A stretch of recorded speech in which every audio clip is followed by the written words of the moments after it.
Episode 2 for The Handbag Husband. the Handbag Husband.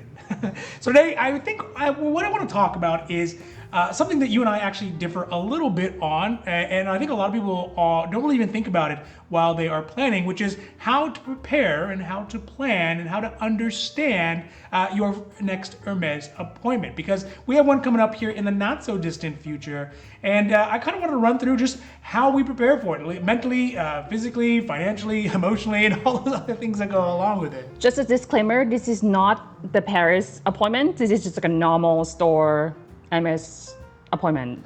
Yeah, this is for... Not a lottery one, like Paris lottery I think that it would system. still apply, though. I think that what we're going to talk about is really going to be applicable to any appointments. Yes. Just to better understand how you can kind of work within the Hermes system to kind of achieve your Hermes goals. Handbags. Birkin, Kelly. All right, so first of all, I guess let me talk about a little bit my perspective on how preparing for an Hermes appointment, especially because oftentimes I am not the main point of the appointment, right? I guess let's start from why do we even want to make an appointment? Is appointment necessary, right? So no, obviously appointments aren't necessary, but they are a good idea for a couple reasons. And actually, we'll talk about the advantages and the disadvantages of both the SAs as well as us as the client in these appointments, because that's a really important perspective, at least for us. And we've been successful multiple times getting multiple bags in multiple locations. Because of appointments. Because of appointments, or just because of non-appointments sometimes as well, right? True, It's true. really, we have both sides of those experiences. So from my perspective, oftentimes the Hermes appointment is designed around a point in time. Obviously, that's that's the nature of an appointment, right? But I'm here as a backup, right? I realize that I'm not the main the main character in this show. So I think one of the things that is really important that we do, that both of us do, is we start creating a list for what we want to get.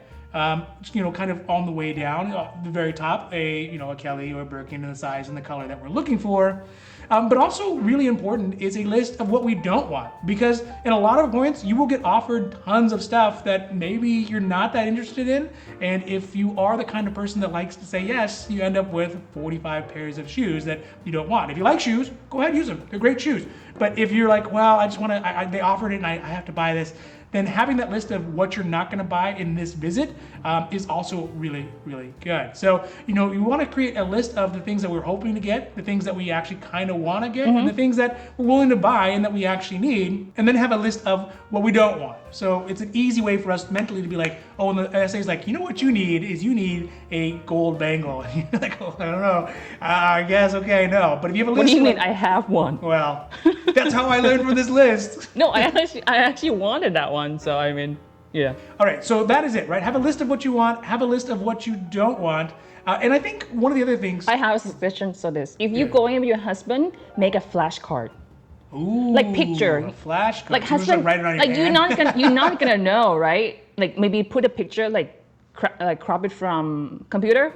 There's a picture, and it's like, this is what I want, this is what I don't want. Yeah, you can definitely run the husband through like a boot camp. Yeah, right? for sure. What's this one? What's this one? Just making sure that we're on the same page, and he's like, oh, I want that. I was like, no, you don't want that. Yeah. Yeah. Yeah, because we've been there before too. Yeah. Yeah, that's how we got. Another thing that I think is really good, and this one's really more applicable for you, is for people who are shy. Remember, the appointment is a point where you are interacting, and in some ways it's almost like it's so stressful. Every time I go in, it's just stressful. I don't know why. It's almost like, oh, I only have like certain period amount of time. I need to get to know my SA, shoot my best shot, and then it's so stressful for sure. And so, the appointment as a whole is a negotiation in many ways, right? It's something you're coming in, you're talking to somebody, and you're trying to build that relationship with the SA. And if you're someone who's not like a really shy person, you're just like, I don't know, like I just whatever. Yeah. It's not going to oftentimes put you in the best position to find out, where you are in the hierarchy, and we'll talk about that in a second, and where, what your likelihood of actually down the road or in this appointment getting a bag that you're looking for. So for shy people, like you had with the flashcard, like you had mentioned, I would say have a flashcard or have a couple like topics that you would bring up with your essay. So I guess it would make an SA job easier for them too, to know exactly what the customer wants, Well, that, and also people want to work with people they like, right? People who are sociable. And no, I'm talking about almost like you prepare yourself, or this, I know exactly what I want, not just go in and then spinning around, spinning, and then the SA was like, okay, what do you want? I was like, I don't know, that's basically making an SA job like way more difficult. Yeah. So again, have those conversations, have those topics of conversation because you can interact with the SA in a more personal way. And if you're somebody who, again, like you, who's shy, right? Obviously, if you're so shy, have something loaded and cocked and ready to go and be like, oh, hey, what about this newest, the newest bag that came out, or whatever topic it is, or how about those, local sports team, whatever. I don't know, maybe that's not the reference for it. Or I guess, from your perspective, what do you do? What are things that you add to your planning as you prep to go to the Hermes appointment?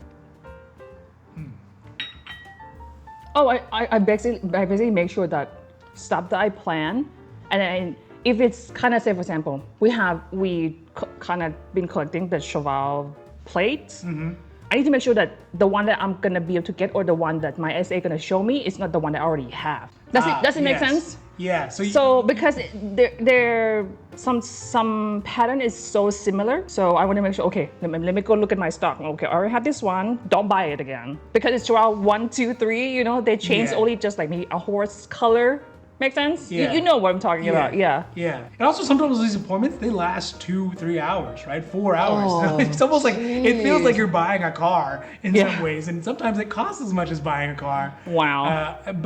So it is easy to lose those details if you don't have like an inventory of what you already have. Correct. Again, that goes back to asking like what we want. It doesn't always have to be like, oh, I only want a handbag. That might be at the very top. Yeah. But it could also be like, hey, I want these additional plates for the set, or I want additional cups for the set. Yes. And things like that. Also a budget. I know it sounds kind of silly, but have a specific budget for how much money you're willing to spend, and then that's come from a husband, not the wife. Just FYI. No, I think it's a negotiation. I think that we can have a negotiation. Say, hey, I think this is a reasonable amount. It doesn't have to be like, no, you don't did it. I think that because the thing is, it's so random Hermes appointments. Sometimes you end up with Hermes shoelaces or whatever, right? But other times you end up with a bag that's $10,000, $20,000, $30,000. You see people get these types of bags.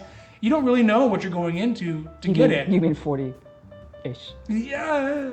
You're gonna spoil it for the rest of the videos. Okay. Also, another really, really important. I guess for us, sorry, with the budget part, we normally have a normal spending budget, and we're gonna have plus if there are a surprise budget. So so we actually have 2 budgets set aside. Approximately. Say for example, you have a budget and you're gonna go in and this is what stuff I want. And then plus a surprise budget, aka you get offered a bag that you want. Yeah, I mean, it's like running a business, right? You have a low and a middle and a high budget for what you're estimating. And then sometimes you have things that show up that are just way off your budget anyways, and you're just kind of like, all right, I gotta take it. You just gotta pull the trigger on it. Another one that I think is really, really important, pre-appointment. And this is for if you don't have an appointment, you don't have an established relationship yet, is to, and I'm really interested to hear how you think about this, is the store location, right? The store location to me is almost half the battle in some ways, because Hermes has stores that are super duper busy, that have like high dollar, high budget people who will just blow your chances of getting anything out of the water because they're gonna buy it up like that. The SAs call them and be like, hey, I got this and that and those in whatever leather you like. Let's get them now and get you down here. And they're like, I'm on my way, or I'll send my chauffeur, or I'll have my gopher or my husband go do it for me. So choosing a store that is competitive, big enough as well to have the bags that you like, or the bags that you want, or the things that you want, because there's little tiny Hermes stores. We've seen them in Europe, we've seen them here, where you don't really have a lot of options there. It's really meant just to sell kind of scarves and belts and a couple of small leather goods. But then you have flagship stores like in Paris, or like in Beverly Hills, or like on Madison Avenue, where they do have all those bags, but everybody who is anybody is gonna be there basically picking those bags up ahead of you, especially if you're a nobody like us. That's like the handbag husband. You are truly the handbag husband. So what do you think about that? What do you think about the choice? How do you go through choosing a store? To me, I guess from our experiences, it doesn't matter. No, seriously. It doesn't matter. It doesn't matter because we got bags from, or we got some like really good stuff from really big stores, and from really, I don't know, it's the smallest store, but like it's tiny store. So I don't think it matters. But we've been shot down a lot at those, and I would say we get shot down more at those big stores than at the small ones, no? Or the medium size. Medium size is where you want. You want not the porridge that's just too hot or too cold. You want the porridge that's just right. And those are those medium sized Hermes stores, at least in my opinion. I don't think it matters. I actually don't think it matters. Like, we got a bag from highly competitive store and super ultra competitive, the most competitive store. And we also got a bag from not that competitive stores. So I think it just, I don't know. I don't think it matters on that one. All right, next is, and there's actually a lot of videos about this online, is how should one dress for Hermes? And I think that we probably have the same opinion on this one. It doesn't matter. It doesn't matter. I know that, like, you have to look nice, and you have to be presentable, and yes, you have to be clean, and that might Obviously, be more, like, you're not yeah, like a dress, yeah. like dirty. Like, obviously that's common sense. But You don't want to be a hobo unless you're like a chic hobo. hobo chic. Hobo chic. Yeah. Which, I mean, LA, there's lots of hobo chic. Correct.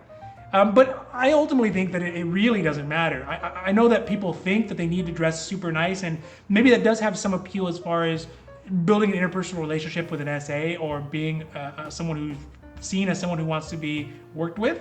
But reality is, the bags that we've gotten. I guess, sorry, this is from our experience. Yeah, from the bags that we've gotten from our experience, we have been hoboed out.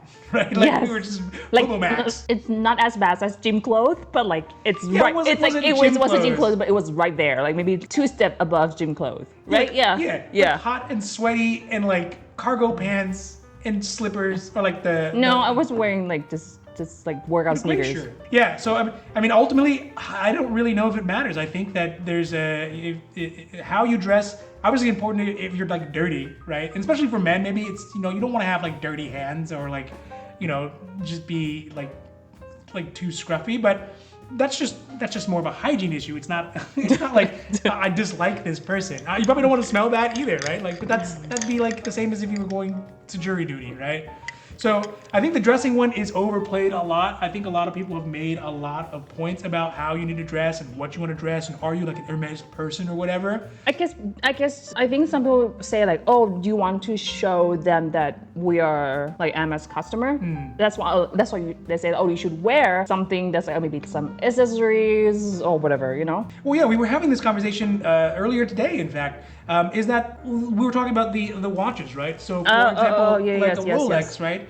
If you walk up to someone who has a Rolex, there's a certain indicator of what that is. And it's not necessarily like, oh, this person has money, and it might, but it might also be that this person, if you are also, so both parties are Rolex owners, they could be like, oh, we're kind of in the same club, right? We have a similar perspective on it because of like socioeconomic level and things like that. So Sure. That also carries over, though. It doesn't have to be clothes. I think that the way someone talks, the way that someone interacts with somebody, the way that, you just have a conversation, oftentimes people will pick up.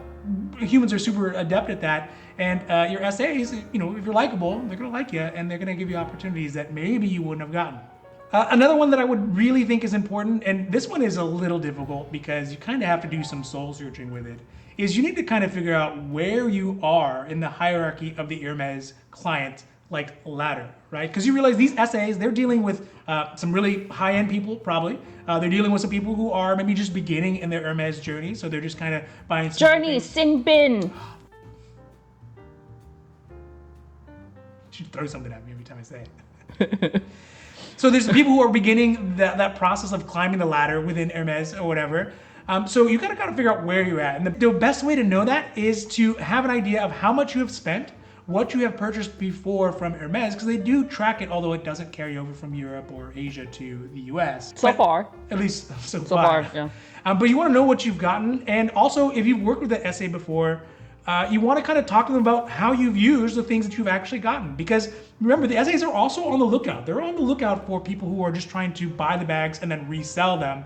And that's something they really don't want to happen. So if you're like, look, I bought things that are not bags, or I did buy bags, show them some pictures of when you went out. If you went to the opera or you were out and about doing whatever you're doing with your bag, show them some pictures and show them like, hey, not only am I on the Hermes fan club, right? I'm in the fan club, but I'm not reselling them. I'm using them and I'm loving them and I'm making sure that the people see me out But don't you think they can tell right away, like almost all the time, that like, hey, you're a reseller?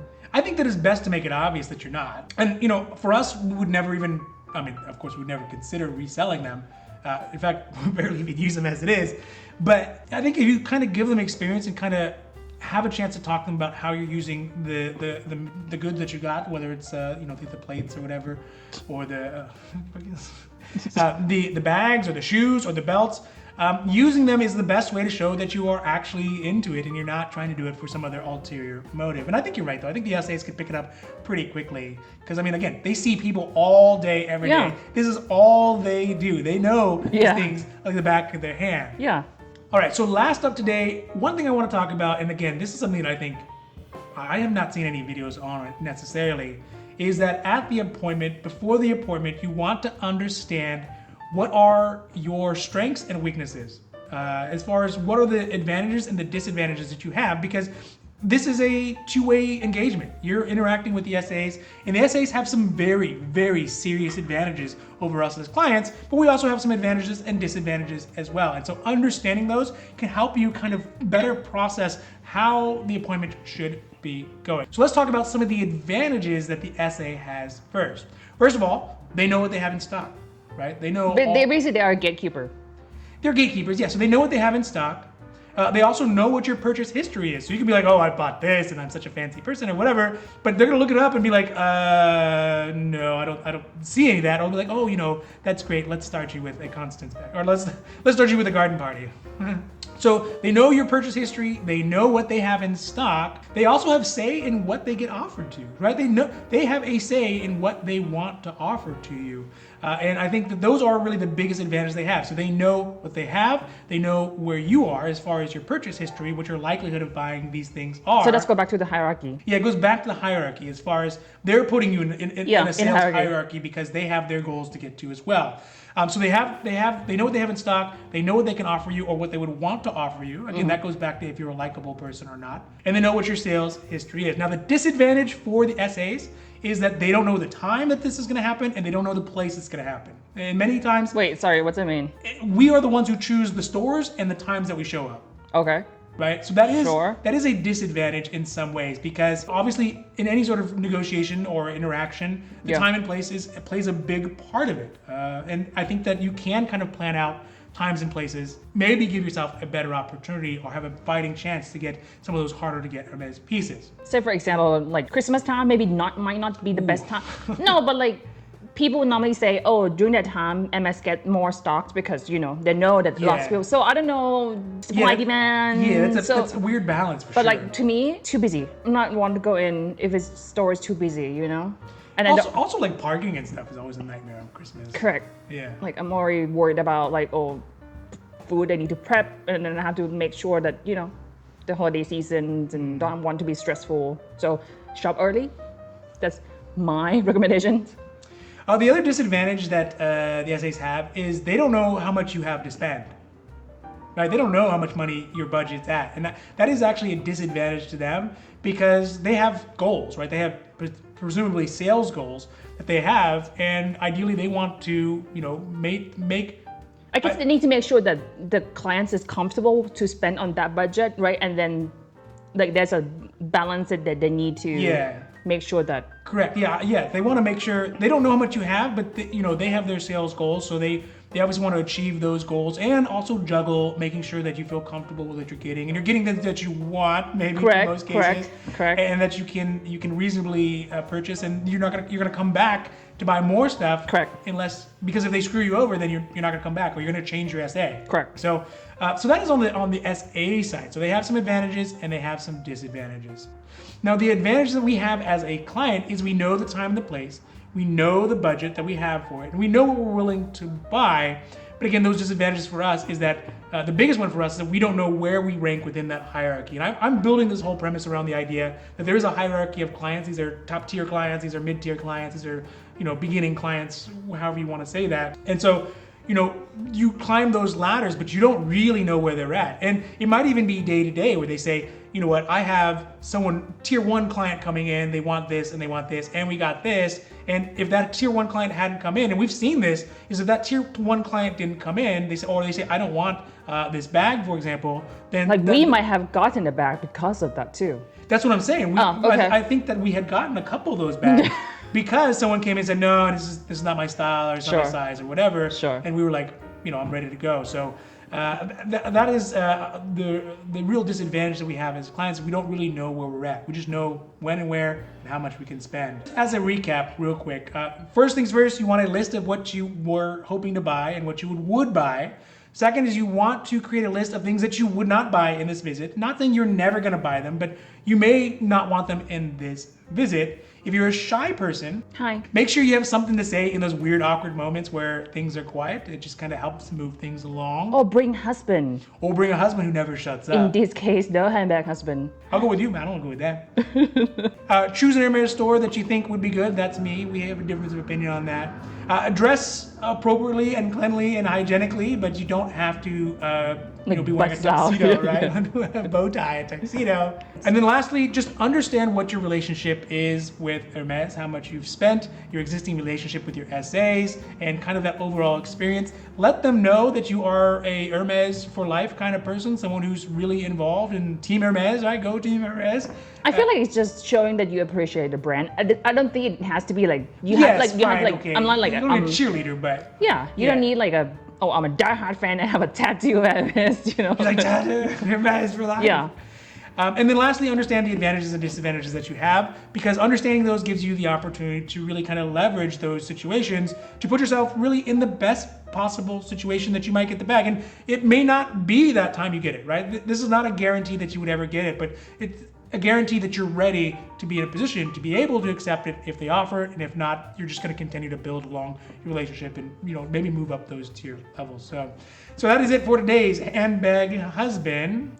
I kind of want to know if other people's how they prepare for their appointments. Yeah, if you can, put in the comments, how do you prepare for your Hermes appointments, or do you? Because I know a lot of times we've just come wandering, like Las Vegas, oftentimes just like, I don't know, I'm gonna have a couple drinks and go wander into Hermes, right? Like there's just like there's not any planning, and those usually don't end that well. So yeah, put it down in the comments what you think and how you do it. I'd love to hear some feedback from that side from you all. And then also, if you do like this content, this is the episode number 2. If you like this comment, don't forget to like and subscribe, because it's going to help the channel to grow, and I think we're both really super thankful for that. Thank you. Yeah, right? Thank you. But also, you'll get notifications and when our newest videos come out as well. So with that, I think that's it for today. Bye.